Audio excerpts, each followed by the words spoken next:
warahmatullahi wabarakatuh. Selamat sore bagi yang beragama lain, sahabat Amazing Pasuruan yang berbahagia.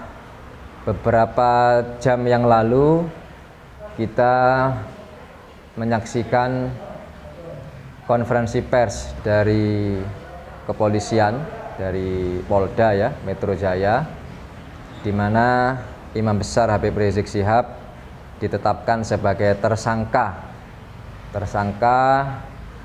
kasus kerumunan dalam acara Maulid Nabi dan pernikahan putri beliau beberapa waktu yang lalu. Dan bukan hanya Imam Besar yang dijadikan sebagai tersangka, tapi ada beberapa panitia-panitia yang lain yang terlibat, mulai dari ketua panitianya, sekretarisnya, pengamanannya, ada 6 kalau tidak salah ya.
Pasuruan yang perlu kami tanggapi, pertama, tentu tidak ada masalah ya.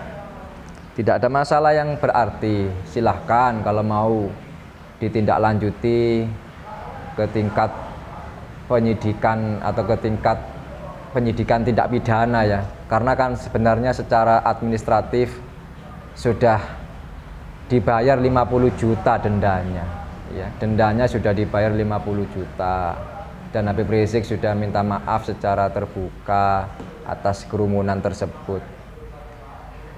Cuma yang menjadi persoalan, yang menjadi pertanyaan umat adalah, adakah kasus kerumunan ya yang terjadi di tempat-tempat yang lain ya, dalam acara-acara yang lain yang dimana di situ tidak ada Habib Riziknya, apakah sudah ada yang juga ditingkatkan ke tingkat pidana ya, ditarik ke ranah pidana? Ini menjadi pertanyaan, apakah hanya kasusnya Habib Rizik saja ini?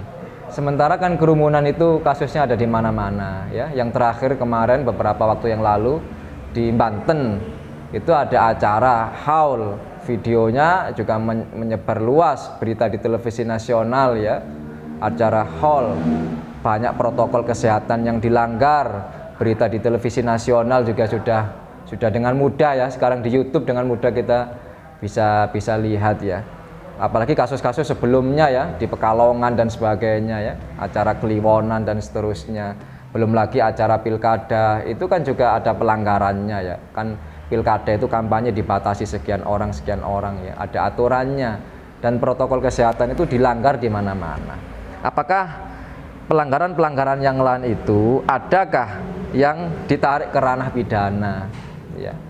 Bahkan mungkin yang didenda administratif juga tidak semuanya ya, nanti bisa silakan Anda cek sendiri dengan mudah lah, berita bisa kita lihat ya. Sekarang ini informasi serba terbuka, tidak bisa ditutup-tutupi. Makanya kita ingin kejelasan, apakah hanya Habib Rizik yang ditarik ke ranah pidana kasus kerumunan ini ya.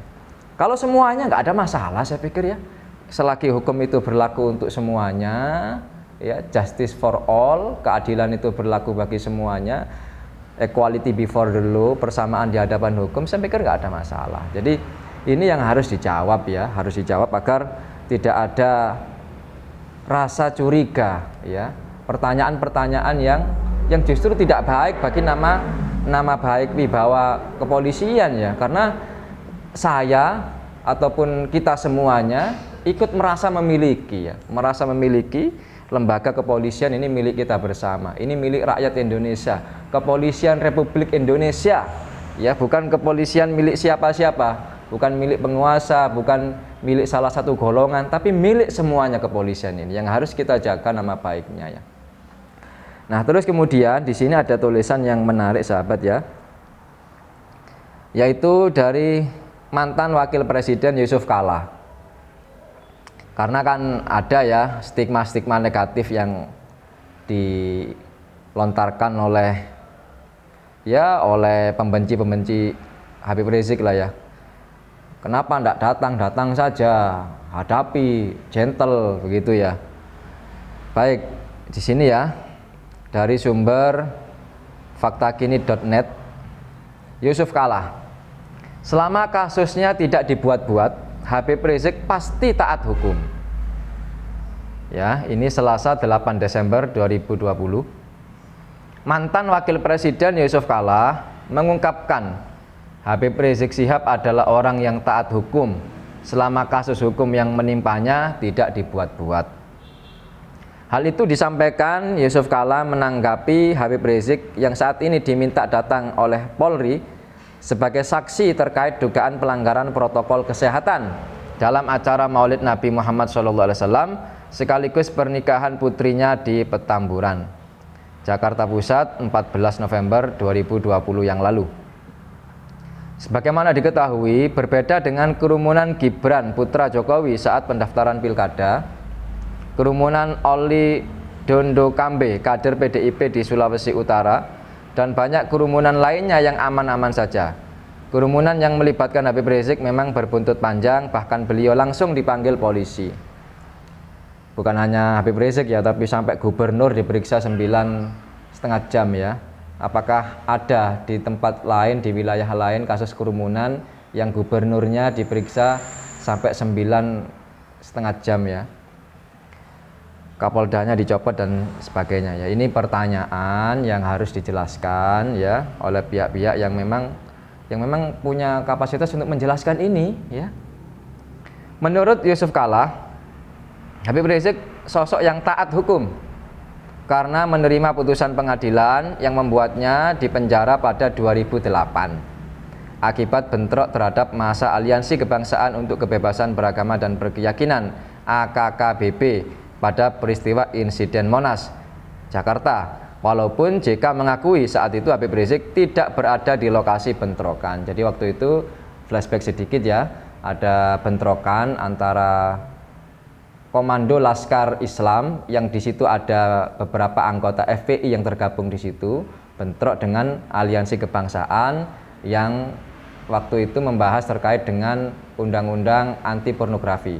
Jadi koalisi Laskar Islam yang terdiri dari komponen umat Islam dari berbagai macam organisasi Islam itu mendukung agar segera dibuat undang-undang anti pornografi dan anti porno aksi. Di seberang ada kelompok-kelompok liberal yang menolak ya, mereka menganggap pornografi dan porno aksi itu bagian dari kebebasan berekspresi, kurang lebih seperti itu ya. Terjadi bentrok lah ya, terjadi bentrok. Kemudian Habib Rizik ditangkap pada saat itu. Saya perintahkan Kapolri agar ditangkap, walaupun di sana tidak ada Habib Rizik, tapi saya yakin tentu sepengetahuan dia.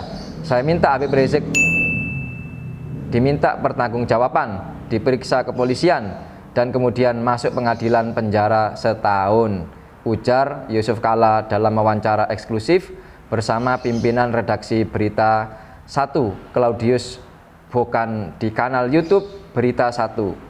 Jumat 4 Desember 2020. Ini ada di YouTube-nya ya. Dia atau Habib Rizik terima dan tidak ada ribut-ribut. Jadi sebenarnya Habib Rizik Shihab itu orang yang taat hukum. 2 kali masuk penjara dia dan diterimanya dengan baik asal lewat pengadilan, kata Kalla. Habib Rizik sendiri mengakui saat itu ia menerima hal itu sebagai masa uzlah. Bahkan selama berada di dalam tahanan ia mengislamkan beberapa tahanan non-muslim. Yusuf Kalla pun meyakini Habib Rizik akan mengikuti proses hukum yang berlaku kepadanya selama kasusnya tidak dibuat-buat. Ketua Umum Dewan Masjid Indonesia itu mengatakan pada 2008 Habib Rizik menerima putusan pengadilan tanpa adanya keributan dari masa FPI karena kasusnya memang terbukti dan harus bertanggung jawab atas penyerangan. Kalla menuturkan, tak masalah bila Habib Rizik dan FPI ingin berdakwah karena sudah menjadi kewajiban setiap agama. Hanya saja ia mengingatkan dakwah tak boleh disertai dengan kekerasan. Dan itu diterimanya oleh Habib Rizik dengan baik. Jadi menurut saya kalau ada kesalahan yang terbukti jangan dibuat-buat. Dia akan terima kok. Dia atau Habib Rizik bukan orang yang seperti itu, dalam kurung yang tak taat hukum, ucap Kalla. Ini ya sumber dari kompas.com, ada sumbernya ya. Ini pernyataan yang objektif dari mantan wakil presiden yang sekarang menjadi ketua umum Dewan Masjid Indonesia. Itulah sahabat Mezeng Pasuruan, dan tentu kita ingin mengingatkan kepada kita semuanya bahwa di zaman Kanjeng Nabi itu ada seorang pencuri yang sudah terbukti mencuri, namanya Fatimah ya, Fatimah dari suku bangsawan lah ya, Al-Makhzumiyah ya. Salah seorang putri bangsawan, dia mencuri yang sudah memenuhi syarat, memenuhi nisabnya yang harus dipotong tangan. Pada saat itu ada usulan dari beberapa pihak yang menginginkan agar Fatimah Al-Makhzumiyah ini tidak dipotong tangan, tapi dikasih hukuman yang lebih ringan lah ya, atau tidak ditegakkan hukum sebagaimana mestinya. Karena ini dari kaum bangsawan, nanti ini bisa bisa menjadi aib bagi bangsanya. Kasihan nanti ini, ya. Apalagi ini Islam baru berkembang, dikhawatirkan nanti bangsanya ini keluar dari Islam dan sebagainya lah. Akhirnya disampaikan ini, usulan ini kepada Kanjeng Nabi melalui Usama bin Zaid bin Haritsah, cucu angkat ya. Jadi Nabi itu punya anak angkat namanya Zaid bin Haritsah, punya anak namanya Usama. Jadi Usama bin Zaid bin Haritsah ini cucu kesayangan Kanjeng Nabi, cucu angkat ya. Matur kepada Kanjeng Nabi, ya Rasulullah, ini ada begini. Begitu Kanjeng Nabi mendengar bahwasanya hukum Allah ini mau dirobah-robah, atau artinya hukum ini tidak ditegakkan ya, tidak ditegakkan sebagaimana mestinya, maka yang terjadi apa? Kanjeng Nabi marah, kemudian merah ya wajah beliau, digambarkan seperti itu, mengumpulkan para sahabatnya. Apa yang beliau sampaikan? Innama ahlakal ladzina qablakum, ya, sesungguhnya umat-umat sebelum kalian itu dihancurkan oleh Allah. Kenapa dihancurkan oleh Allah? Annahum idza kanu saraqas syarif taroku, yaitu kenapa? Karena ketika terjadi pencurian yang dilakukan oleh orang-orang yang terpandang, ya, orang-orang yang mulia ya di sisi penguasa tentunya, inda sultan ya, itu taroku, ditinggalkan, tidak ditegakkan hukum, dibiarkan saja. Tetapi ketika idza saraqa fihimud dhaif, ya, ketika yang melakukan kesalahan pencurian itu adalah orang yang lemah, yang tidak berdaya, yang tidak punya kekuatan, apa yang dilakukan? Aqamu alaihil had, ditegakkanlah hukum dengan setegas-tegasnya. Jadi ini Kanjeng Nabi sudah memberikan warning bahwasanya perlakuan yang tidak sama di hadapan hukum. Ketika yang melakukan pelanggaran ini adalah orang-orang dekat, orang-orang yang dianggap mulia karena ada kedekatan dengan penguasa, tidak ditegakkan hukum. Tetapi ketika yang melakukan ini adalah lawan politiknya, ketika yang melakukan ini adalah orang yang kritis, orang yang lemah, ya, tidak punya backing yang kuat ya secara politik dan sebagainya ya. Ketika yang melakukan ini orang yang lemah, maka ditegakkan hukum dengan setegak-tegaknya. Lah ini prinsip equality before the law itu sudah betul-betul dicanangkan oleh Kanjeng Nabi. Jangan dibeda-bedakan. Kalau yang satu ditegakkan, tegakkan juga kepada yang lainnya. Kenapa? Kalau kamu nanti pilih-pilih, yang ini ditegakkan, yang ini nggak ditegakkan, maka yang terjadi apa? Oleh Kanjeng Nabi diingatkan, innama ahlakal ladzina qablakum, au kama qol ya, hadis Kanjeng Nabi ini. Maka nanti umat-umat terdahulu itu dihancurkan oleh Allah karena tidak adanya penegakan hukum yang adil. Jadi ini peringatan dari Kanjeng Nabi ya, peringatan dari Kanjeng Nabi untuk kita semuanya, untuk perbaikan kita semuanya ya. Kita cinta kepada negeri ini, kita cinta kepada kepolisian, kita cinta kepada rakyat Indonesia. Jangan sampai terjadi hal-hal yang tidak diinginkan lah ya. Ayo kita bersatu ya. Kalau memang Habib Rizik bersalah tidak apa-apa, tapi yang lain tegakkan juga dong ya. Tapi persoalannya kan, masalahnya kan sebenarnya ini kasus kerumunan, kasus kecil ya, artinya bukan korupsi, bukan narkoba ya, bukan terorisme ya, bukan bandar judi, dan sudah ada aturan yang mengatur tentang denda administratifnya. Kan sebenarnya sudah cukup itu sebenarnya. Tapi ini ditarik ke ranah pidana ya, ini tentu ya mencederai rasa keadilan lah ya yang dirasakan oleh sebagian umat.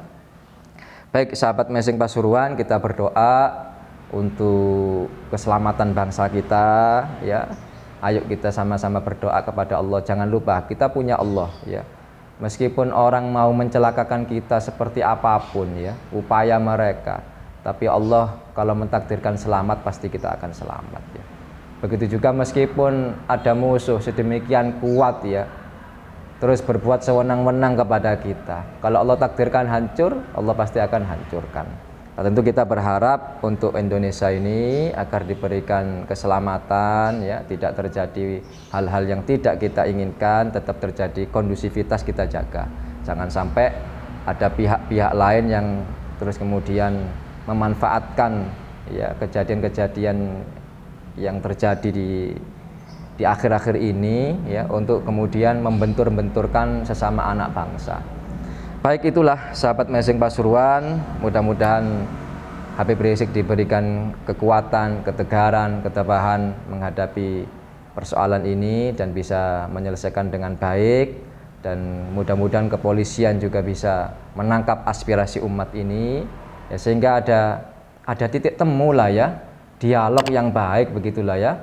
Sebab kalau tidak ada dialog ya akhirnya seperti ini ya saling mengklaim, masing-masing saling mengklaim dirinya yang paling benar dan sebagainya. Makanya kan Cak Nun sudah mewanti-wanti harus ada dialog ya, bahkan Cak Nun mengatakan harus ada dialog langsung antara Jokowi dan Habib Rizik empat mata ya. Nah ini ya, jadi sahabat Messing Pasuruan, mudah-mudahan ada manfaatnya. Wa akhiran wal afu minkum, assalamualaikum warahmatullahi wabarakatuh.